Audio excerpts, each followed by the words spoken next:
सबको नमस्कार, जय श्री राम। मैं राहुल माहेश्वरी और आज हम एक बहुत ही यूनिक टॉपिक पे बात करने वाले हैं। और कैसे भगवान का, कैसे ज्योतिष का, कैसे यूनिवर्स का कितना गहरा पकड़ है अपनी चीजों पे, है ना। तो मतलब यूनिवर्स कितना गहरा हो सकता है, तो ये चीजें समझने की कोशिश करेंगे। और आज का विषय ये है कि कोई अच्छा ग्रह हमें सिखाता है, मतलब कोई अच्छा व्यक्ति हमें सिखाता है, या कोई हमें पापी व्यक्ति सिखा सकता है। तो ज्योतिष शास्त्र पहले क्या बोलता है, तो पहले ज्योतिष शास्त्र के बारे में जान लेते हैं।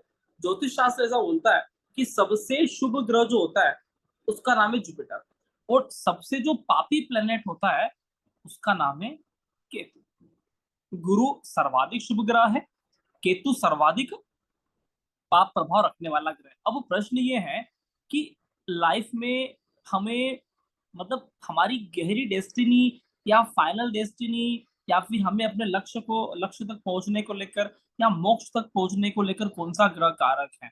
तो फिर ज्योतिष शास्त्र फिर बोलता है कि गुरु वह प्लेनेट है जो आपको मोक्ष का मार्ग दिखाता है। गुरु मोक्ष तक पहुंचाने वाला, मोक्ष का मार्ग दिखाने वाला, ईश्वर तक जाने का रास्ता बताने वाला होता है। और ज्योतिष शास्त्र में इसलिए गुरु को बोलते हैं कि गुरु बहुत अच्छा ग्रह है, जुपिटर बहुत अच्छा व्यक्ति है। भारत में गुरु किस लिए पूजा होता है कि जुपिटर एकमात्र वो ग्रह है जो मोक्ष तक पहुंचाने की पूरी जवाबदारी लेता है, भगवान तक पहुंचाने की पूरी जवाबदारी लेता है, और जवाबदारी से कार्य करता है, पूरा दर्शन करवाता है कि ये ईश्वर है, ये रास्ता है, आपको इस रास्ते पे जाना है, इसके बाद इतने किलोमीटर इतना रास्ता आपको मिल जाएगा, आदि आदि। ठीक है। अब प्रश्न ये आता है कि गुरु बहुत बढ़िया ग्रह है और केतु सबसे खराब ग्रह है, सबसे पापी ग्रह है। तो केतु सबसे पापी ग्रह, तो हमारी लाइफ में जो हमें सब कुछ अच्छे से मार्गदर्शन दे दे, सब कुछ अच्छे से सिखा दे, तो वो हमें मोक्ष तक पहुंचाने की बात कर रहा है, ईश्वर तक पहुंचाने की बात कर रहा है, भरोसा दिलवाता है कि दुनिया में ईश्वर है। लेकिन कोई ऐसा व्यक्ति जिसने, आपने बहुत अच्छा किया है, ठीक है, आपने बहुत अच्छा उस व्यक्ति के लिए किया है, उस काम के लिए किया है, उसमें अपने पूरा जीवन दिया है, अपना पूरा दर्शन दिया है चीजों को लेकर, सारी कुछ बढ़िया बात किया है, और सामने वाला व्यक्ति जो आलोचना दे, बुराई दे, क्रिटिसाइज, कुछ भी अच्छा नहीं लगता है, कुछ भी नहीं किया है, फलाना ये वो, ठीक है। और वो व्यक्ति जब आपसे फाइट करे, और वो व्यक्ति जब आपको दुआ बद्दुआ दे जाए, ध्यान दीजिएगा कि दुआ का कारक होता है गुरु और बद्दुआ कारक होता है केतु। श्राप देते थे ना ऋषि मुनि, बोले श्राप दिया जाओ पत्थर बन जाओगे, अरे पत्थर देने लग जाएंगे, बहुत सारे लोग श्राप देते थे। तो ध्यान दीजिए कि जो बहुत शुभ बोला वो गुरु, और जो आपको, आपने बहुत कुछ किया, बहुत कुछ अच्छा किया, उसके बावजूद भी सामने वाले ने आपको गालियां दे दी, आलोचनाएं कर दी, क्रिटिसाइज कर दिया, नहीं समझ में आ रहा है, आप तो अच्छे से दुकानदारी नहीं करते हो, आपकी दुकान में कुछ भी सामान नहीं था, आप नौकरी में कोई काम अच्छा नहीं किया, आप सर जो अच्छा नहीं पढ़ाते हो, फलाना ढिमकाना, ये हर जगह होता है। तो वहां पर जो प्लेनेट एक्टिवेट होता है उसका नाम है केतु। और केतु, आपने सब कुछ दिया, उसके बावजूद भी सामने वाले ने आपको रिप्लाई में ये बोला कि भैया आपने कुछ भी नहीं किया है। और ये जो चीजें होती हैं, ये गुरु से भी ज्यादा खतरनाक है, गुरु से भी ज्यादा डेवलप है उसमें। कैसे है कि गुरु तो आपको अच्छा बोल के मोक्ष की मार्ग बता रहा है, और केतु आपकी भीतर की आंख खोल रहा है। तो ऋषि मुनि बोलते थे केतु मतलब भीतर की आंख खोलना, भगवान शंकर का तीसरा नेत्र, नेत्र था ना, नेत्र बोलते हैं ऐसा, है ना। तो तीसरा नेत्र खुल जाना, है ना, तो ये केतु की वजह से तीसरा नेत्र खुलता है। कभी आपने अनुभव किया कि भगवान शंकर बहुत शांति से जीवन यापन कर रहे हैं, पार्वती माता के साथ है, गणेश जी कार्तिक जी आराम से खेल रहे हैं, लाइफ में कोई टेंशन नहीं है, मस्त काम चल रहा है, क्या तीसरा नेत्र खुला? सवाल ही नहीं, तीसरा नेत्र खुल ही नहीं सकता। लाइफ में टेंशन आया, है ना, सती आग में जल गई, है ना, बोलना जो क्रोध आ गया, गुस्सा आ गया, टेंशन आ गया, समझ में नहीं आ रहा है, उसके बाद तीसरा नेत्र खुलता है। वो तीसरा नेत्र खुलता है तो बोलते हैं कि तीसरा नेत्र खुलता है तबाही आती है ना, व्यक्ति खरा खुटा बोलता है, और हर व्यक्ति के जीवन में तबाही आती है। मतलब कोई व्यक्ति कितना बड़ी ऋषि हो जाए, कितना ही बड़ा भौतिक जीवन में चला जाए, कितना ही बड़ा व्यक्ति हो जाए, हर व्यक्ति को गुस्सा आता है, हर व्यक्ति का तीसरा नेत्र खुलता है। कब खुलता है? खासकर खुलता तब है जब व्यक्ति के साथ कुछ गलत हो जाए, तब जाके तीसरा नेत्र खुलता है कि भैया, है ना। और जब सामने वाला आपको आलोचना करते हैं, तो ध्यान दीजिएगा, केतु को बोलते हैं आलोचना करने वाला, क्रिटिसाइज करने वाला, आपकी एक भी अच्छाई की बातों को न ग्रहण करते हुए आपकी कमी निकालने वाला, आपके अंदर नेगेटिव बातों को निकालने वाला, ये सारी चीज केतु होता है। और हर फैमिली में कोई ना कोई एक व्यक्ति केतु जरूर होगा कि आप कितना ही अच्छा कर लो, सामने वाला बोलेगा आप क्या आपने खाने में क्या बनाया, दो मिठाई और होती तो बात ही कुछ और हो जाता, है ना, मजा नहीं आया, रिसोर्ट में क्या एसी नहीं था, एसी था तो कम चल रहा था, ठीक है, बरसात में शादी कर ली, गर्मी में कर ली, ठंड में कर ली, मतलब कोई ना कोई उसके पास एक रहता है।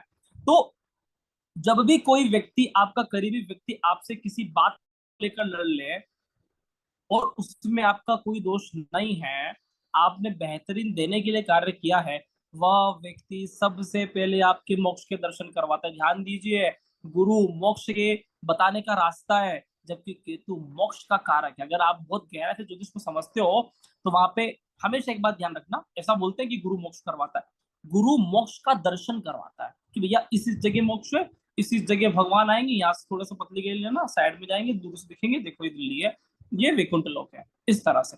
जबकि केतु मोक्ष का मूल कारक है, केतु आपका मोक्ष करवाएगा ही करवाएगा, पूरी गारंटी देता है, साथ में चलता है।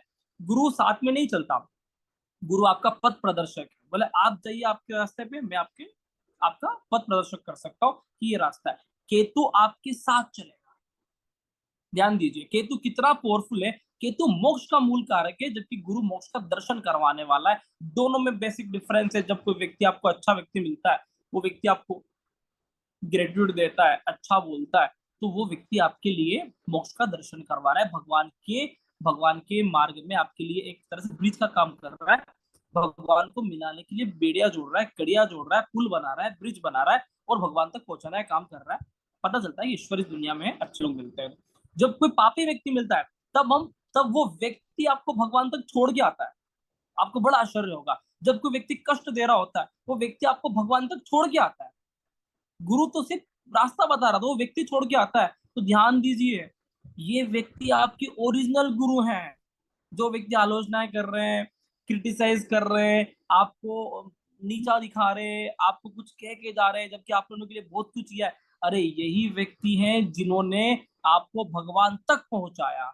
और ध्यान दीजिए, ज्योतिष शास्त्र में गुरु और केतु, है ना, सबसे शुभ ग्रह और केतु सबसे पापी ग्रह है। तो ये पापी ग्रह इतना जबरदस्त रोल प्ले करता है कि आपको पूरी तरह से वैकुंठ के हरि के दर्शन, श्री चरणों की प्राप्ति करवाने वाला होता है।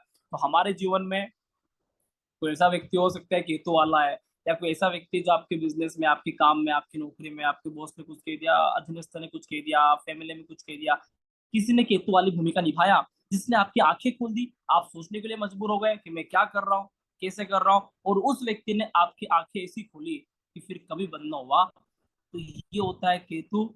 और मैं एक बात समझता हूँ, आलोचना जरूरी है, थोड़ी सी लोग आपकी शिकायतें करें जरूरी है, थोड़ा सा लोग आपके बारे में गलत कह दे, ये आपके लिए जरूरी है, क्योंकि ये चीजें आपको मोक्ष तक पहुंचा रहा है। अगर भौतिक जीवन में सब कुछ बहुत बढ़िया चलता रहा तो भैया कौन जाएगा भगवान के यहाँ पे, बोले नहीं जाना है, मजे तो यही आ रहे हैं।